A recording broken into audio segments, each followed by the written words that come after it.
health workers recruited.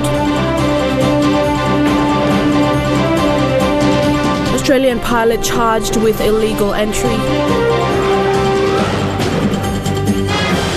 And landowners welcomed the decision to review MOA. This is National EMTV News with Helen Seah. Hello and thanks for joining us for Friday's news. The Australian pilot who flew a light plane from Australia to PNG has been charged with illegal entry under PNG immigration laws. He was fined a sum of 3,000 kina by the Waigani Committal Court at 4 p.m. this afternoon.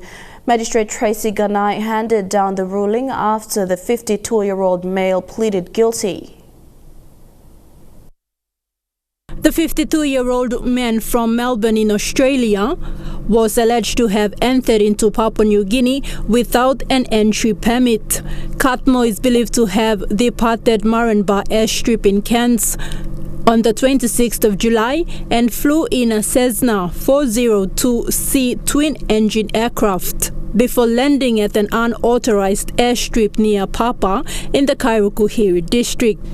Police investigations revealed that Catmull flew into Papa, where he met with 8 unknown men. There he offloaded 3 televisions, 3 gaming consoles, and 3 bags of money. It is alleged that Catmull loaded 27 bags of cocaine before trying to take off. However, his plane crashed into the nearby bushes. The 8 unknown men then rescued Catmull, offloaded the 27 bags allegedly containing cocaine before dropping Catmull off in Port Moresby. In court this afternoon, Magistrate Ganai said while there were allegations of cocaine or illicit drugs stated in the summary of facts, there was no evidence presented in court to support these allegations. Ganai also mentioned that no information was given on investigations conducted by police. Thus, the courts does not know if there will be additional charges laid. Meanwhile, an investigation into the plane crash was launched by the PNG Air Investigation Commission and the Prime Minister, including Civil Aviation Minister Lekwa Gure, calling for a thorough investigation. Therefore, as the Minister responsible for compliance with civil aviation rules and regulations, its safety and security, I joined Prime Minister Marape in calling for a thorough investigation of this aircraft accident by all the relevant authorities to answer the questions raised by this occurrence. Because this accident involved an Australian registered aircraft, I also call on the Australian Federal Police to assist the Papua New Guinea police personnel to investigate the matters in the areas of responsibility. Thekla Gunga, National EMTV News. Port Moresby General Hospital today welcomed new staff to join its already exhausting manpower as it copes with COVID-19 and other diseases and infections. Joining the 1,500 staff are 88 nurses, 6 doctors, 1 X-ray technician and 20 infection control staff or cleaners.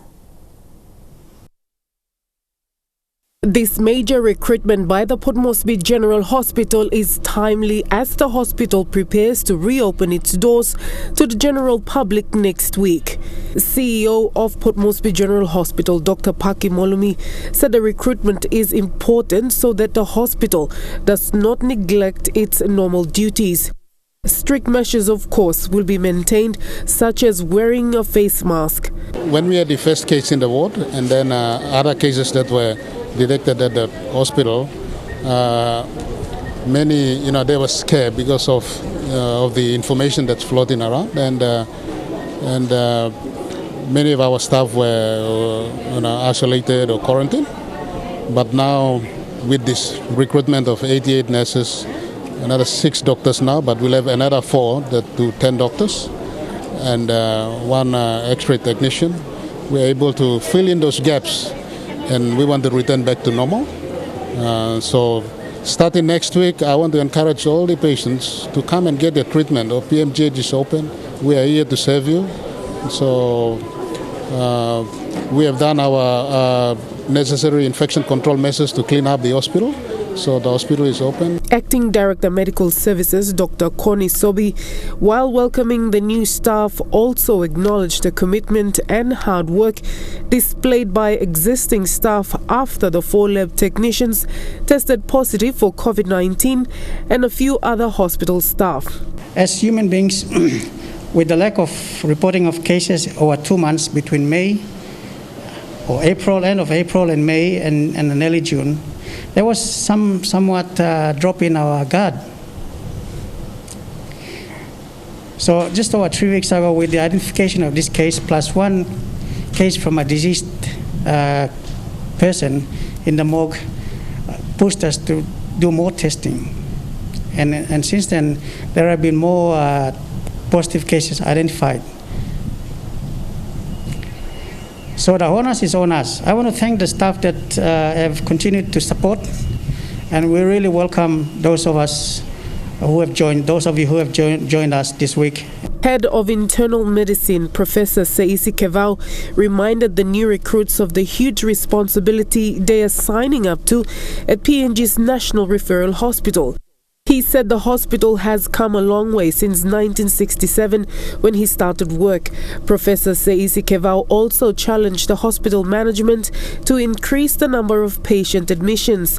Since the hospital went into lockdown 2 weeks ago, the number of admissions has dropped, prompting the professor's concern.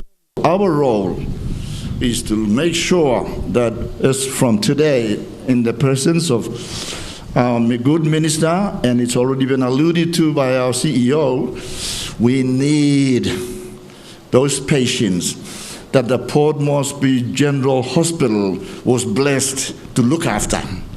TB, leprosy, pneumonia, lifestyle disease, all of those patients have to come back. We've got to go back to 15, 18 admissions per day, not 1 or not 2. Because there is nowhere else they can go. The other places that they can go to is beyond their affordability. Not many people would do what you're doing today, volunteering to take on the front lines. A lot of people would stand at the back and criticize, use Facebook, social media, and those type of things to prevent people from doing the right thing. You are doing the right thing. Our country, a Christian country, deserves people like you. And on behalf of our Prime Minister, the Honourable James Marape, our Deputy Prime Minister, our government, our appreciation and thanks to you all. Meanwhile, at the hospital, there were 5 COVID-19 admissions. From the 5, 2 have passed away. The challenges are huge. We have set up our isolation facility, and so it's almost a week now since that isolation facility has been operational as an intensive care facility for severe COVID-19 patients. We have had 5 admissions to that facility since then, with 3 cases that are intensive patients requiring intubation and ventilation. 2 of those patients have since passed on. And I want to take this opportunity to extend our sincere condolences to the families of these 2 deceased. We have 1 patient who is still on the ventilator at this point in time, and we have discharged 1 patient after 10 days of observation, and patient has been asymptomatic and complying really well. So we have discharged them to the community. At the moment, we have 2 patients that are still in the ward, and hopefully we can discharge them after the required time. The hospital, despite a little setback, is now prepared to open its doors to normal services. Shaman Poriambeb, National EMTV News. Meanwhile, the CEO of Port Moresby General Hospital has denied reports that a number of nurses working at the emergency department were terminated. Dr. Paki Molumi said the hospital has not sacked anyone, as it is a public institution guided by the Public Service General Hospital. EMTV has cited a letter written to the Deputy Director of Nursing Clinical and copied to, among others, Dr. Paki Molumi. The nurses claimed that the Port Moresby General Hospital failed in providing a clear pathway to address their grievances since the pandemic was made known in February, and that new nurses were recruited to replace them. Health Minister Jelta Wong today publicly declared that he is COVID-19 negative. While welcoming new staff of Port Moresby General Hospital, the minister took the opportunity to clear rumours speculating on social media that he has tested positive for COVID-19. That I had COVID-19 or I'm positive to COVID-19, but I have done my test and I'm negative. And that's why I'm still fit, and as Professor says, I'm still looking fit. The Christian Health Services Executive Board and Member Church Health Services has lifted the partial stop work in all health facilities in the country. In a statement, Chairman of the General Assembly of Christian Health Services, Japalis Kayok, called on all staff to resume normal duties. This follows the release of outstanding salary and operational grants for 2020. However, issues remain uncertain of the possible use of the Alesco payroll system rollout. The Assembly of the Christian Health Services also urged administration of health facilities to utilize the limited funding and be accountable. National EMTV News continues with more stories after these messages. Stay with us.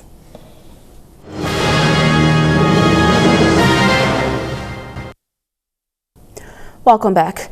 East New Britain tourism industry is facing a financial downturn prompted by COVID-19 incursion.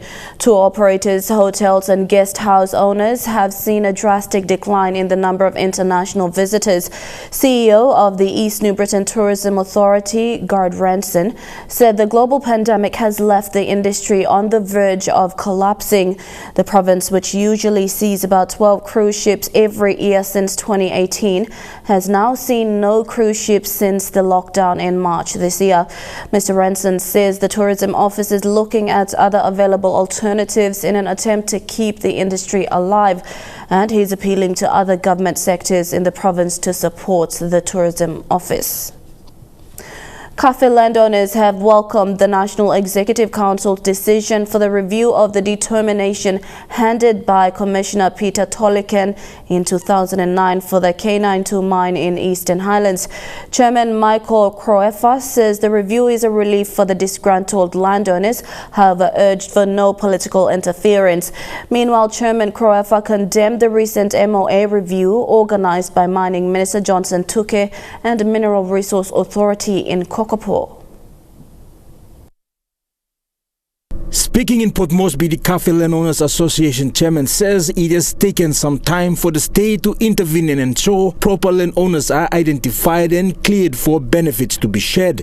Chairman Croefa says the landowner group has persisted by making submissions to the minister responsible and MRA.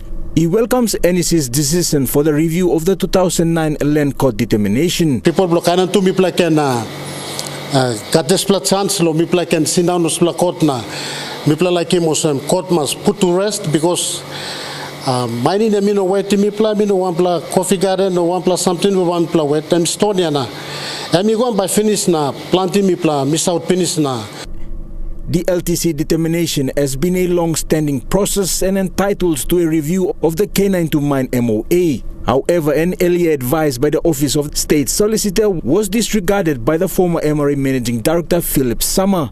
Chairman Croefa says it is a vital process before the MOA is reviewed and signed by the different parties. But the recent mine review was organized by Mining Minister Johnson Tuke and MRA in Kokopo.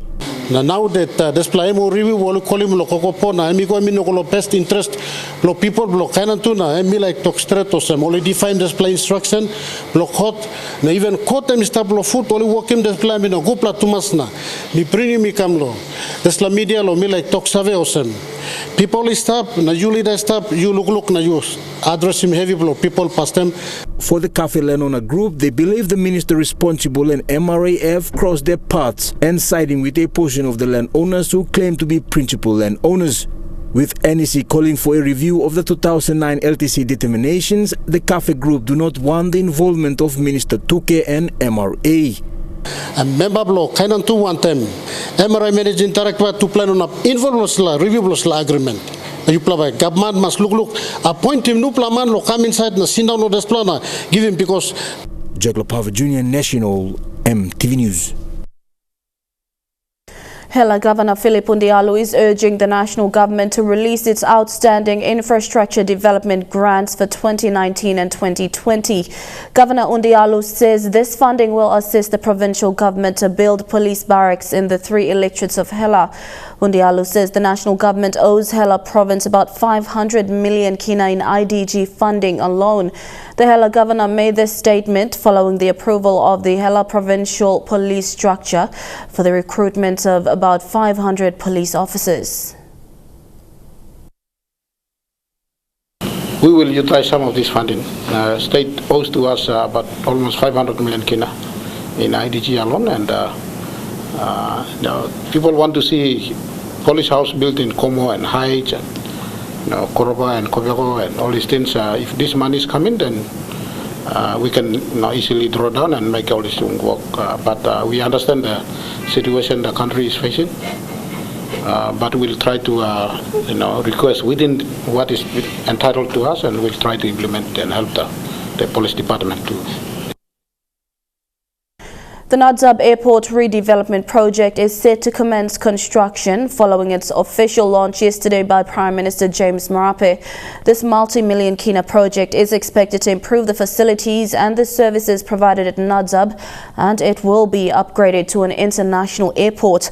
The project is being counter-funded by the PNG and Japanese governments at a cost of up to 700 million kina. The Ndab Airport in Moresby's Hue Gulf district will serve as an alternate international airport once it is upgraded.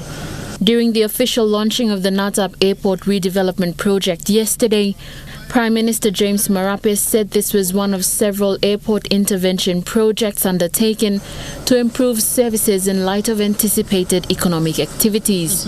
The story of modernizing, the story of making our airports in our country truly modern and competent to complement the growth of economy we envisage for our country in the next 10 years and beyond is something that we must work upon. The project is to meet the future demands of air transportation at Ndab Airport and to establish it as an alternate airport for Port Moresby International. The Ndab Airport was built by the Americans in the 1940s and used during World War II. Today, it's the subject of a multi-million kina project that is expected to cater for a growing demand for air travel.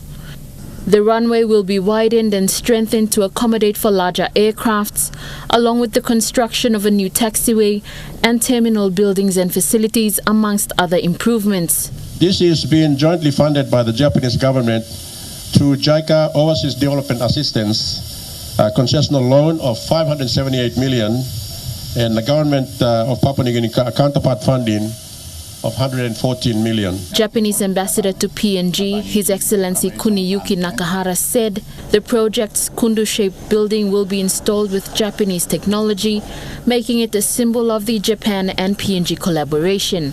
I also hope that through the success of this project, the friendship between our two countries will be further strengthened and lasted long. Yesterday, Prime Minister James Marape officiated the groundbreaking ceremony marking the start of the Ndab Airport Redevelopment Project. It is expected to be completed by November 2022 and is being constructed by lead contractor Dai Nippon Nippo Joint Venture. Lucy Kopana, National MTV News, Leh. 11 members from the Air Technical Unit are in Madang as part of an operation to quash the ongoing vicious killings throughout rural Madang.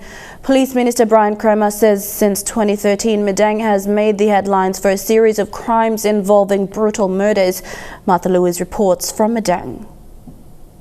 It is understood the 11-member team is in Madang for an operation into rural Madang in efforts to stop the ongoing brutal murders of men, women and children.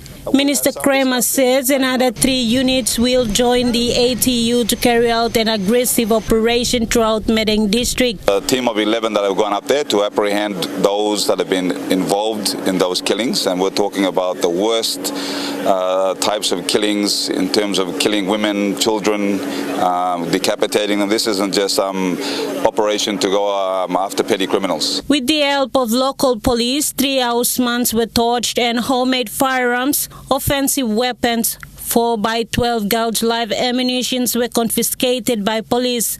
A double murder suspect was killed during the raid. Until we clean sweep the entire electorate and address law and order. The operation is also aimed at tackling the rise in criminal activities and in setting up community policing to improve Madang. Rural policing is also one of Minister's focus, where he plans to equip Madang with 12 new vehicles by August under the Station of Excellence concept. These vehicles will have GPS tracking as well as dash cams. So you can see recently police vehicles that have been rolled for misuse. The police minister says the first priority is to fix the command structure before addressing the housing problem faced by personnel in Madang.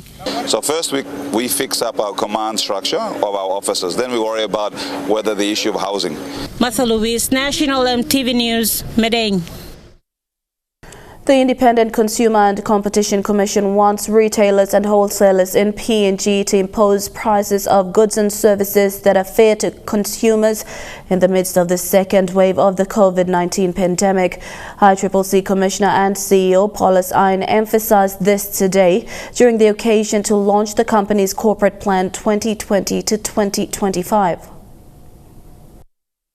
It has been 17 years since ICCC was established in the country, and today saw the organization launch its next 5-year corporate plan under the leadership of Commissioner and CEO Paulus Ayn.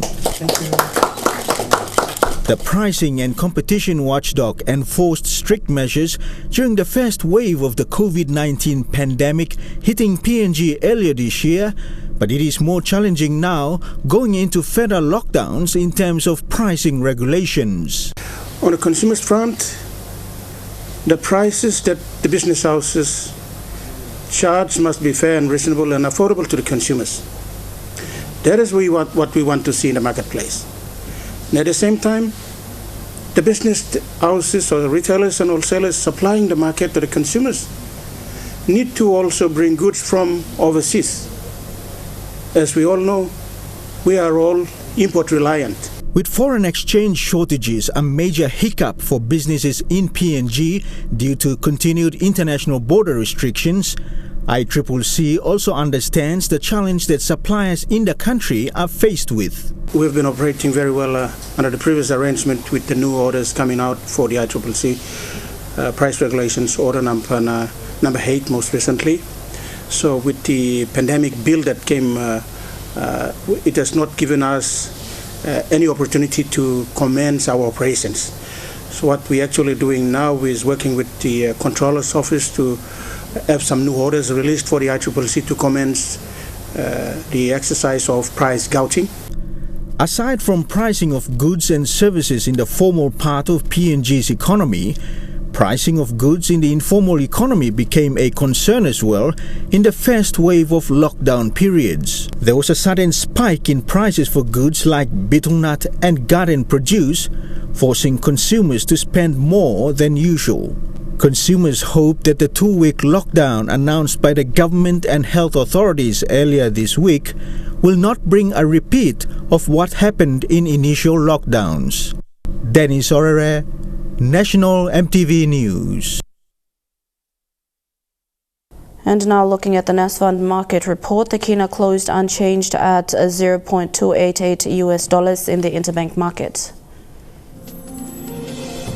At Bank South Pacific, your kina is buying $0.2805 $0.3857 Australian dollars, $0.2286 euro, and 28.71 Japanese yen. Looking at commodity prices at New York close, gold is trading higher, coffee, cocoa closed higher, and copra closed lower. Crude oil is trading higher. Palm oil and copper closed lower. And on the stock market, the Dow Jones closed at 225.92 points lower. The ASX 200 is trading at 44.7 points higher, and the All Ordinaries is trading at 49.5 points higher. And Chukai Sports is next. Kilawane is at the sports desk. Thank you, Helen. Intercity Cup executives await a response on round 5 of competition. Join me in Chukai Sports after the break.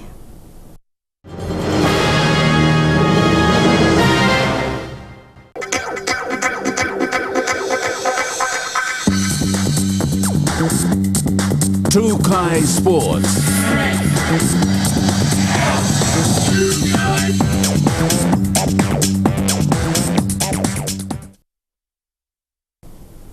Welcome to Chukai Sports. The Papua New Guinea National Rugby League competition is still awaiting a response from the Office of the National Pandemic Controller for its Round 5 Intercity Cup games this weekend. Stanley Hondina, the PNGNRL team manager, explained their stand to the media today. These are measures we had in place, but no. The Papua New Guinea National Rugby League competition has announced Round 5 as a split weekend. This decision comes following no response from the Office of the National Pandemic Committee. On behalf of the PNGNRL board, Chairman Adrian Chow and his board, there was a decision made this afternoon that the games for round 5 this weekend, we have introduced a split round. A split round meaning the games in Moresby, due to the situations that everyone is aware of that's happening in Moresby, is going on a break. So the 8 teams that are supposed to play in Moresby tomorrow and the day after will be on bye, and we still proceed with the games in Ley, pending the outcome of our submission to the SOE controller.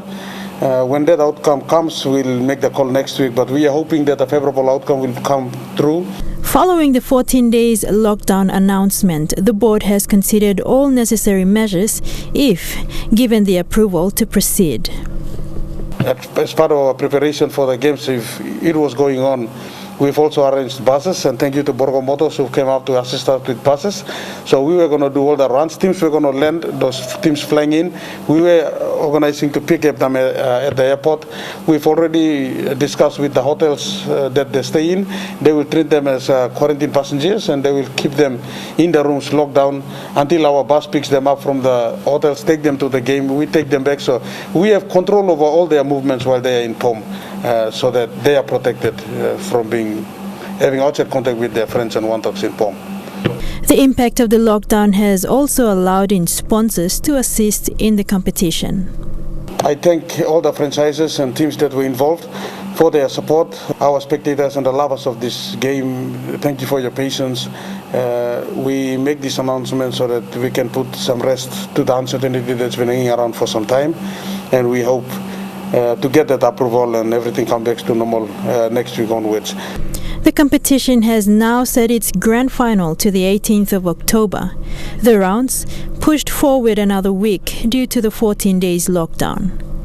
Hondina stated these are unprecedented times and sporadic decisions may come about as necessary for the welfare of all involved. A vision of a multi-purpose stadium is set to birth for New Ireland Province after the groundbreaking ceremony was held during the Provincial Day celebrations in Kavieng on Monday. Present were executives of the PNGNRL board chairman, including Sandy Saka, the chairman, CEO Reata Rao, and PNG Kumul's coach Michael Marum, together with officials from the New Ireland government and contractor China Railway Construction Group.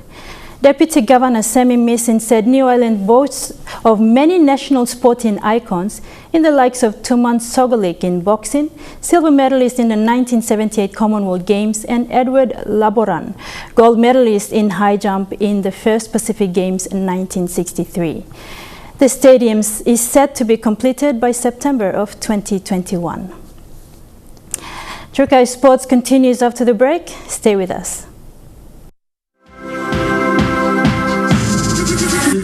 Chukai Sports. Welcome back to Chukai Sports. One of Papua New Guinea's renowned athletes through the code of swimming, Ryan Pinney, has expressed concern over the impacts of COVID-19 pandemic on PNG sporting athletes. Known as PNG Superfish and Commonwealth Games gold medalist, Pinney is concerned about elite-level players' commitment and preparations for major sporting events. I think everyone has seen the biggest sports in the calendar, the Olympics, being postponed for a year. And so that is a huge move, and that's something that needed to be happen. But yeah, along with it, you see the on-flow effect down to international federations having to cancel or postpone, down to regional and then sub-regional and national competitions. In terms of qualification for the Olympics anyway, then they've been working on pretty hard about all the new qualification systems, about how athletes will go about qualifying, because all of that has to change now. Some of them are age categories, and they've changed those age categories by a year.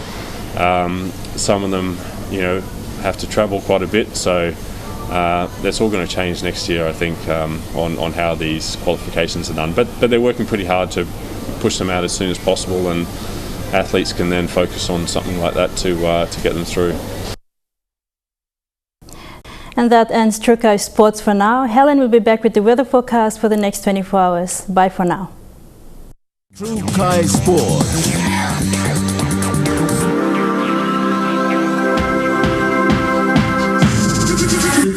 Trukai Sports.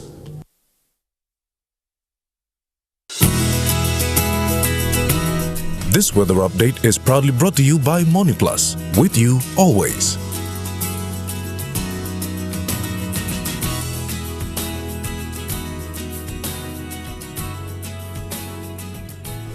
A look at the weather forecast for the next 24 hours in the southern region. Fine and partly sunny in Port Moresby. Mostly fine, although partly cloudy in Daru, Kerma and Alutau. Cloudy with a chance of a few thundery showers in Popondita. Occasional rain in the Momase region, occasional rain showers in Leh, cloudy with some rain showers in Madang, partly cloudy with a few showers in Wewak, mostly fine, although partly cloudy with a chance of evening showers in Vanimo. In the New Guinea Islands region, fine, although partly cloudy with a shower or two later in Lorengau. Chance of thundery showers in Kavieng. A few rain showers, then cloudy in Kokopo and Rabaul. Cloudy with chance of rain showers and thunderstorms in Kimbe. Partly cloudy with evening showers in Buka. And in the Highlands region, cloudy with rain showers and drizzles in Mount Hagen, a few rain showers in Goroka and Kundiawa, cloudy with a few rain showers and drizzles in Mindi and Wabeg.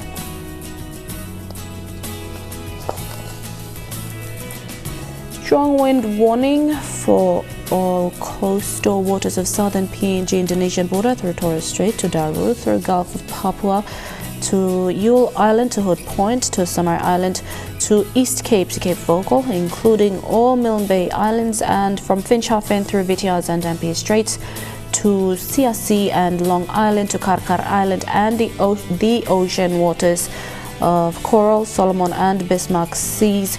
Strong southeast winds, surge of 25 to 33 knots are expected to continue for the next 24 hours, causing rough seas. All small crafts and boats are advised to take necessary precautions before going out to sea. Forecast for small crafts within the coastal waters of Papua New Guinea for the next 24 hours. Waters of southern PNG Indonesian border through Torres Strait to Daru, through the Gulf of Papua, to Yule Island, to Hood Point, to Samar Island, seas of 2 to 3 meters. Waters of Samar Island to East Cape to Cape Vogel, including eastern and western Milne Bay Islands, seas of 1.5 to 2.5 meters. Waters of Finchafen through Vitiaz and Dampier Strait to CRC and Long Island to Karkar Island, including waters of West New Britain, seas of 1 to 2 meters.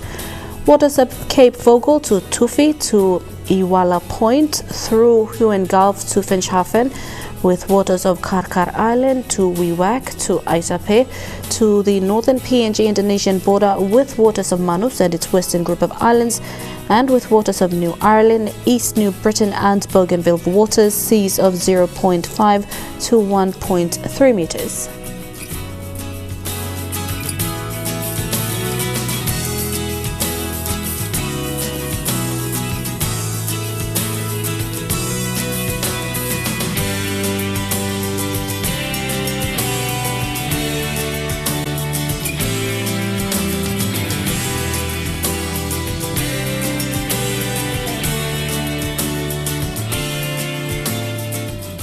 A look at the ocean forecast for PNG areas. In the Coral Sea, seas rough with southeast winds at 25 to 33 knots. In the Solomon Sea, seas moderate to rough with southeast winds at 20 to 33 knots. In the Bismarck Sea, seas moderate to patches rough with southeast winds at 20 to 30 knots. And in the Pacific Ocean Sea, slight with southeast winds at 10 to 15 knots.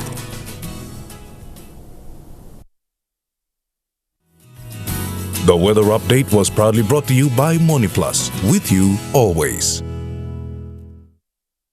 And that's the way it is this Friday, the 31st of July 2020. From all of us here at MTV, pleasant viewing. Have a safe weekend. Good night.